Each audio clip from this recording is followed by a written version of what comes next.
You need to know, Ikhwan, that shaitan brings or attacks the heart of a person by two things. Number one is shahwat, by desires, by making you slave to your own desires and your own habits, and wouldn't want you to leave off your evil habits and go towards something which is righteous. So, and the other hand, in the number two, it attacks you with shubuhat, with doubts. And that doubt is regarding your deen, regarding the iman of Allah Azza wa Jal, regarding your faith, regarding your aqidah, regarding your beliefs and ethos. It attacks you there. Regarding the nubuwah of Rasulullah sallallahu alaihi wasallam, it tries to create a doubt and tries to create a hoax image that the Prophet sallallahu alaihi wasallam is a false prophet. Waliyadhum billah.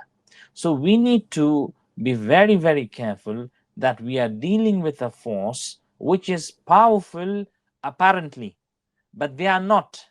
Because once the clash happens, they are weak and they fall down.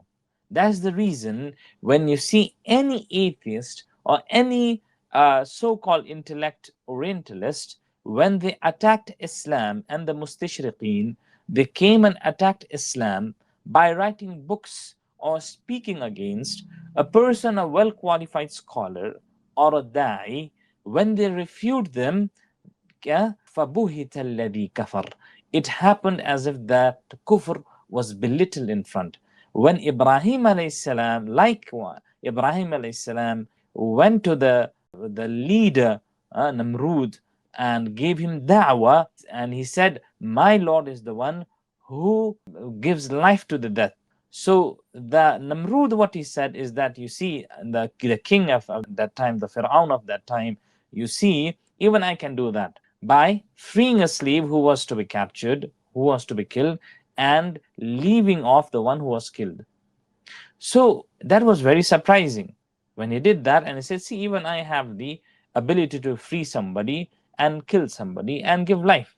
So Ibrahim a.s. says, فَإِنَّ اللَّهَ يَأْتِي بِالشَّمْسِ مِنَ الْمَشْرِقِ فَأْتِ بِهَا مِنَ الْمَغْرِبِ, that my Lord brings the sun from the east and it sets to the west.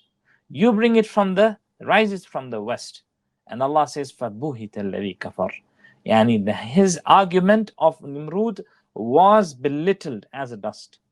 And that is the reality of the shubuhat, and the doubts of the mustashriqeen, or anyone who tries to belittle Islam. Alhamdulillah Rabbil Alameen, Allah Azza wa Jal produced Anbiya or Rusul, prophets, and the Anbiya and the prophets and messengers, and Sahaba, wa Tabi'een, and the ulama and scholars amongst them, till from the medieval times until now, walillahi alhamd, who goes and they bring the sabighat, they bring the armor and shields Islam from that offense which comes from the west or which comes from the kufr. That's the reason we have to recognize who are these people, what do they say.